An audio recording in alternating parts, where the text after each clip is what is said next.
Welcome to You Make the Difference. I'm Wanda Walker, and today we're talking to Krista Gotts, and Krista is with the Georgia Center of Child Advocacy. We're going to talk to you today about how you might prevent a child from being sexually abused. Welcome to the show, Krista. Thank you. Now tell me about the Georgia Center for Child Advocacy. It's a mouthful. It is. And about the prevention initiative that you have. Okay. The Georgia Center for Child Advocacy is the Child Advocacy Center for Fulton and DeKalb counties.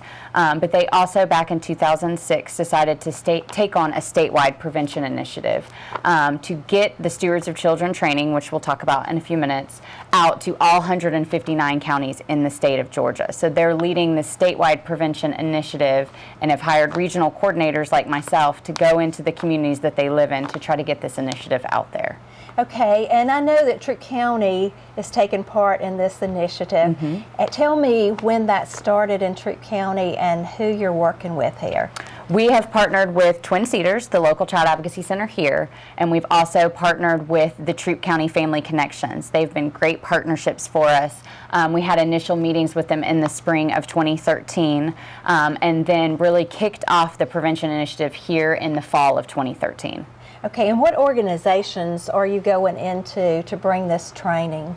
We first want to seek out child and youth serving organizations, so anywhere that serves children. Of course, we initially, in the long run, want every adult trained in the Stewards of Children, but initially we want to seek out those child and youth serving organizations like churches, schools, parks and recs, anywhere that serves children on a daily basis. And you're looking to train professional people, you're looking to train volunteers, and you're looking to just train grandmothers and regular folks that live in the community so that they're more aware of the signs of sexual abuse for children. Is that right? Yes, ma'am. We are looking to train every adult. Ultimately, we want every adult in Troup County trained to prevent, recognize, and react responsibly to child sexual abuse.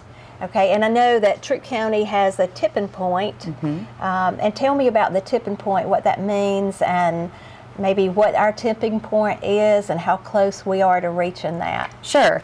The tipping point, we took on this lofty goal of trying to get this training and this initiative out to 159 counties. Yes. So what we decided to do was we initially decided that we are going to adopt Malcolm Gladwell's tipping point theory, which basically states if you get 5% of a population doing something, that with continued momentum, that's kind of that first critical mass, that once you get that continued momentum, you will start to see a shift in the culture and a change in the culture. So we decided to adopt that and have our first initial goal to train 5% of the adults in each county. So 5% of the adults here in Troup County is the tipping point. And with that, we'll be able to start to see that cultural shift, that with continued momentum and continued effort, we'll start to see that shift where we start being more proactive versus reactive when it comes to child sexual abuse. So how many people would we have to train in Troup County for us to reach our tipping point? So Troup County's tipping point, which is 5% of their adult population, is 2,595 adults. And you guys have had great progress since we've partnered with you guys. So since the fall of 2013, when we really kicked it off and started doing a lot of trainings, you guys have trained 1,578 adults, which is 60% towards your tipping point. So you guys are over halfway towards meeting that first initial goal, which is your tipping point. Okay, and how many have you trained in Georgia, and how many have been trained in the United States? So far we have trained over 80,000 adults in the state of Georgia, and over 1 million adults in the world have been trained in Stewards of Children. Because you were telling me that there are other countries who are involved. How many other countries did you tell me? This training is in 16 countries, and it is in all 50 states in the United States. Okay, tell me about the training. The Stewards of Children training is the only adult-focused, evidence-informed training that's out there for adults. It teaches adults to prevent, recognize, and react responsibly to child sexual abuse. When we look at the statistics of 1 in 10 children being sexually abused before their 18th birthday, we know that getting a training out here like this so that adults are better equipped to protect the children that they serve against child sexual abuse is so important. It goes through a lot of statistics that a lot of adults don't realize, and educates them on how to react responsibly if they do suspect that child sexual abuse is occurring. Some of the statistics that it goes over is that 90% of child sexual abuse cases are done by someone that the family and child knows. So it's not the stranger danger like we have thought in the past. 90% are known to that child and their family. And that 80% of cases occur in one adult, one child situation. So that the training, the Stewards of Children training, really helps adults be able and organizations to figure out how do we make one-on-one situations with children interruptible and observable to protect those children in those situations. Okay, and I know that there are a lot of people that are on the videos that give their stories of how it happened in their lives, and it's really impactful to go through that study or the teaching and see not only how it affects people, but hear people give their story. Yeah, the training really brings it back where it has not only adult survivors speaking about their experience, so you hear the personal impact that child sexual abuse has on people. It also has experts in the field talking about practical advice and tips. And this training is good for both professionals and just for family, grandparents, parents who want to be educated and know how to have those conversations with their children and also how to protect them. Yes, and so why is this initiative focusing on prevention? Tell me about that. We have always been traditionally such a reactive society. We wait for something to be a problem to then go in and fix it. It is so important, especially with statistics of 1 in 10 children being sexually abused before their 18th birthday, that we start being proactive and initiate prevention efforts in our community so that we can prevent child sexual abuse from ever happening. And when we do that, we'll start to better educate those adults where they look for those signs and symptoms and are able to prevent it from ever happening or react responsibly when they do suspect it's happening, versus waiting for a situation to come out on the news or something to happen in our culture that suddenly then we react to it and say, oh, maybe we need some type of training. Yes, and tell me about the cost of child sexual abuse in our country. Of course. The average lifetime cost per victim of child sexual abuse is $210,000. And that cost encompasses child welfare costs, productivity losses, therapy costs, all of that type of stuff go into that. So one child sexual abuse case over their lifetime is going to cost $210,000. In fact, the U.S. spends $124 billion annually on the effects and costs of child sexual abuse. Child sexual abuse is the most expensive victim crime in America besides murder. So when we look at that, it's a very expensive economic impact that we have in regards to child sexual abuse in our community. Yes, and so why is it so expensive? Is it because that the effect of that on the individual is like a lifetime effect? The ripple effects from just one case of child sexual abuse are so great. The family needs therapy. You've got the court case, the court costs, the parents taking off to take the child to the court. It's just one of those that lasts a lifetime for those victims and for their family. Yes, and so I know Twin Cedars here is really involved in the care of children who have been sexually abused, and we're so fortunate to have Twin Cedars here, and they have an event coming up. Tell us about that event. They have a prevent event. April is actually National Prevent Child Abuse Month.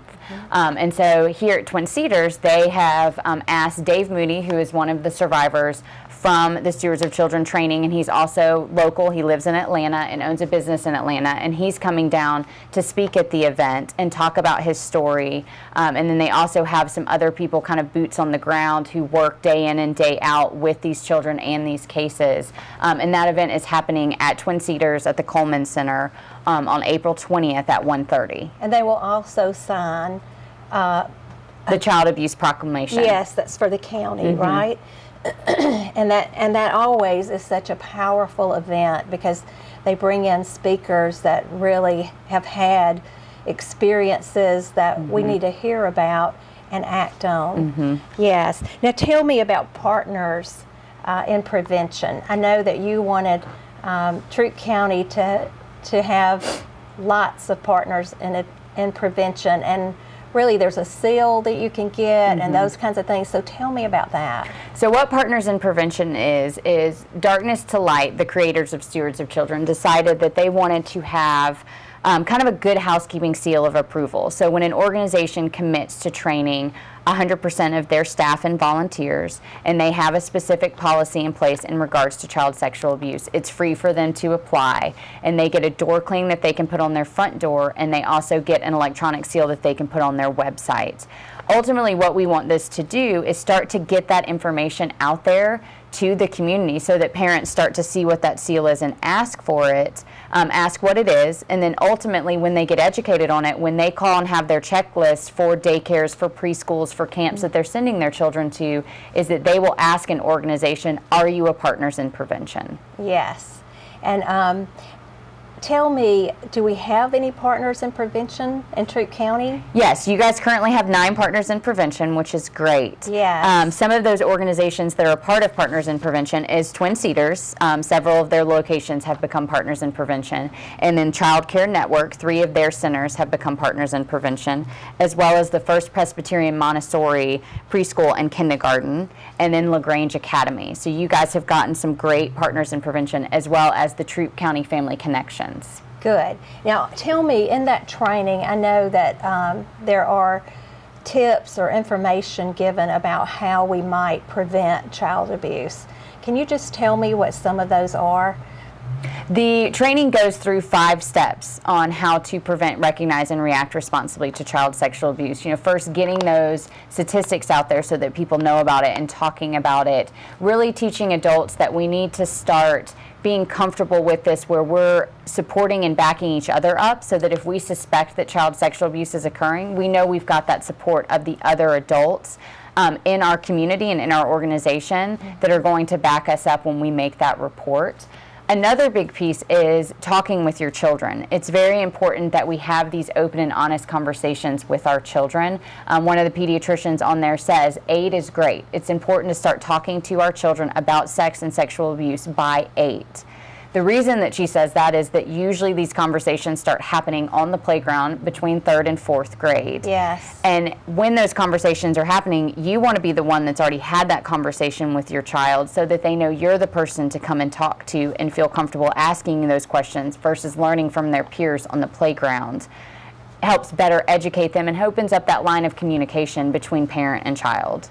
Yes, and we were talking earlier, those conversations sometimes aren't the most comfortable that we'd want to have with our children, but they're so important. Yes, and tell me about mandatory reporting. Who is required to do mandatory reporting? So in Georgia, in July of 2012, they actually changed the mandated reporting law to encompass that anybody who volunteers with children in any capacity is now a mandated reporter. This is really important because when, faith-based organizations or large organizations that are heavily dependent upon volunteers, so they're pulling in people from outside the community who may not work with children on a daily basis, they're now mandated reporters and required to report if they suspect abuse, and there is legal consequences if they don't react responsibly and appropriately to situations that are occurring. Okay, so we were talking before the show started about how important is it for churches to receive this training? It's very important for faith-based. That's a center for a lot of families where their children go to lots of activities. They go to preschool, they go to vacation Bible school, they go to Sunday school, they go to all the different activities there. And churches are always heavily dependent upon volunteers from the community and from their church members to be able to help these run. And it's very important when you have such a heavy volunteer population that you get those people trained so that they know to be able to be educated on the signs to look for and know how to prevent and react responsibly to sexual abuse if they suspect that it is occurring.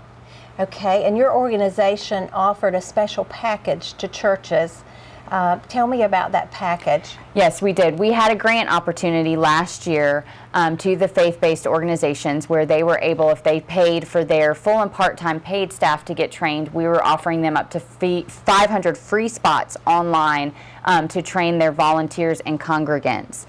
We did a faith-based Prevent Now here in Troup County in September, I believe, to kind of kick it off. We got that information out there. It all got approved in May. We had that out for about 9 months.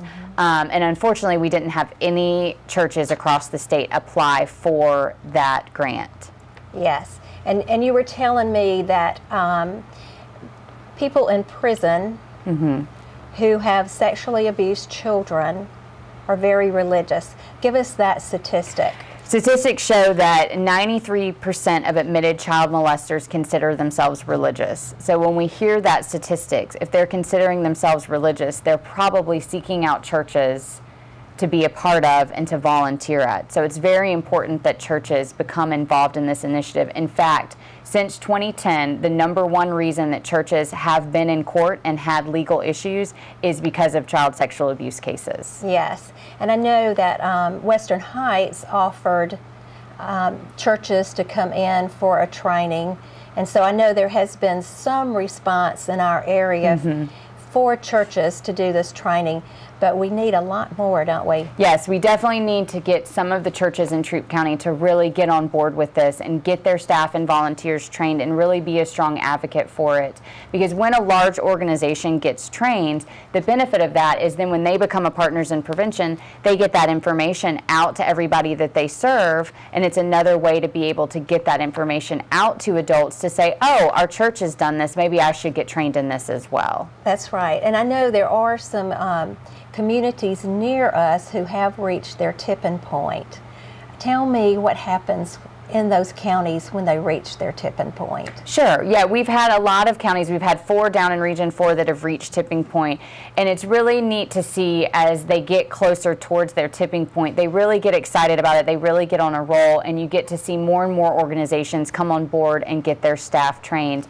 And a really interesting thing that we have seen is that when a county reaches tipping point, say it took them 3 or 4 years to reach their initial tipping point of 5%, they're reaching that additional 5%, so 10% of the adult population, in about half the time it's taken them to reach that first 10%. So we are seeing that that theory really is working, that it's getting that momentum out there, and it's getting those adults educated in that community where organizations and adults are starting to seek out the training. Yes, and so when would you estimate that Troup County would hit their tipping point?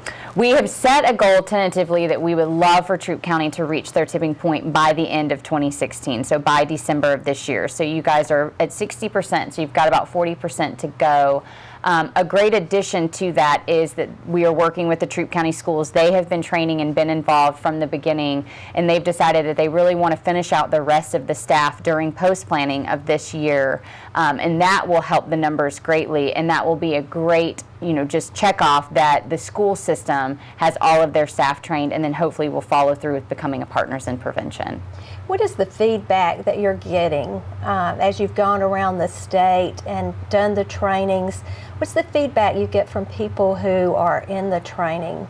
We're getting great feedback from people. We even have people call us back of situations that have happened that because they took the training, they were better prepared to handle and deal with those situations.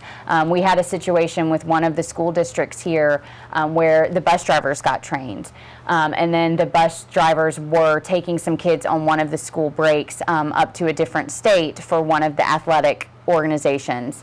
And there was an incident with one of the coaches. And because of that situation, the bus driver immediately reported it to her supervisor, and the appropriate steps and actions were taken in that situation. And we have stuff like that happen all the time where organizations and communities call us back after they've done the training, and they've had instances where they have followed the appropriate protocol and have been able to recognize something going on and intervene very early because they had the education of the training. Yes. All right. So somebody who is going to sexually abuse a child, sometimes we think that we would probably recognize that we would pick up on that. Describe how somebody who is a sexual abuser, that how they work. You know, I know in the training it says that, you know, you might not recognize them. They might be people who just really take an interest in children and somebody in the family. So how can we be alert to that? Well, when we know the statistics of that 90% of abusers are known to the child and their family, you know, just like one of the survivors in the training says, it's not the creepy guy in the trench coat at the playground. You know, it could be anybody that's volunteering anywhere. Those survivors talk about how it was their babysitter's son, how it was their teacher, how it was, you know, a fellow pastor in their church. So they all talk about their abusers, and these were all not strangers to them. These were people that they knew and trusted. And so the training really helps adults be able to identify some of those grooming behaviors. The training definitely does not advocate talking about and going into the mind of a perpetrator, because that is a dark and scary place, and that's not what this training is about. Right. This training is a very positive, uplifting, you know, supporting and showing that you really can heal from child sexual abuse, and it's important to be able to recognize those signs and symptoms and intervene on a child's behalf if it's happening. Yes, and so if a parent discovered that their child had been sexually abused, what is some of the recommendations that you would give them? You know, having that open conversation with their child, and the training goes through several steps on how you actually, if a child discloses that they're being abused or if you suspect they're being abused, the training goes through the different steps and the different things you can do to better protect a child. So that's something that it's kind of hard to get into in an interview, but the training does a very good job of educating adults on how to be able to react responsibly and know how to take those appropriate next steps if they do suspect or a child does disclose to them. So I will defer to someone attending the training to be able to get the full education on how to go about doing that. Okay, and you know, I know in the training when I took it, it does make you so much more aware. And then, so it was kind of like you get keenly aware, and then you have to kind of calm down and bring it to a good perspective. And so, you know, I know that there was somebody who attended the training, and then they were in a camp situation here, and were able to recognize the signs and the symptoms that one of the campers was having, and able to deal with that camper so much better than they would have if they had not had the training. And so lots of times we might be able to speak into the lives of those who have been sexually abused in a different way than we could have before. It just kind of lets us be prepared to deal with those situations even more. And I think, you know, as we get older, or with me, as we've gotten older, we've seen a lot of issues and things like this become topics that we get more comfortable talking about. And it's through that comfort in talking about them that we can spread the word and also help people recognize the dangers and what to do if it does happen, and hopefully we'll have a healthier community. Yes, and it's always great to hear those stories, like the camp situation that happened here, is that girl was able to step up and better protect that child and able to intervene because she recognized those signs and had just gone through the training a few weeks prior. And those are the type of stories that we always hear back from communities, and so we know that this training is having that impact on their community. And like what you said, it does make you more aware. The training says we're not trying to make people paranoid. That's not what the training is there for. It's just educating adults and bringing that awareness so that if there is a red flag there, or if they have that feeling where sometimes people ignore that feeling, that it's making someone realize, okay, I need to further investigate this. I have a weird feeling about this, or I've had some suspicions on this, and just to follow through and to take that next step that might better protect that child and countless other children from being abused. Yes, so what preparation did you have to be a prevention person?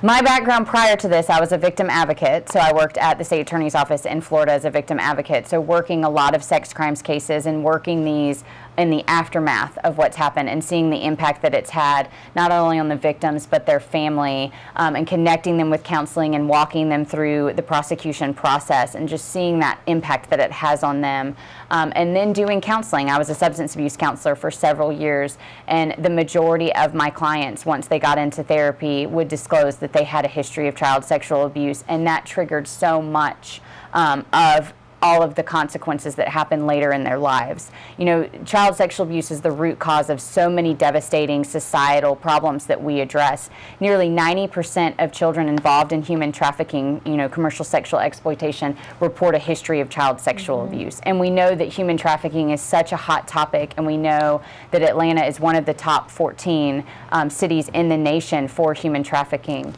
But if you can prevent child sexual abuse, you can maybe prevent those children from being vulnerable to being trafficked when they get older. Yes, and I know that it is the courts and counselors here in Troup County have become really aware of evidence-based treatment that's focused on trauma, and I think that it's so important that people who have been sexually abused get counseling that is trauma-based. Yes. And there's evidence that people who get that counseling, that they can receive it like 12 to 18 sessions and pretty well be healed.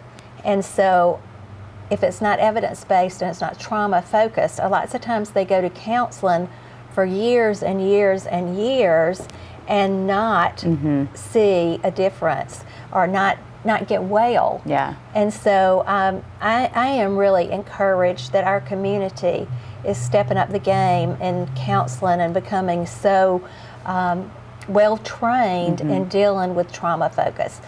And I also, you know, have interviewed Kelly Veal, and she is with EMDR. Eye movement desensitization, reprocessing, and that sounds like that is something that people who have gone through sexual abuse could really benefit from.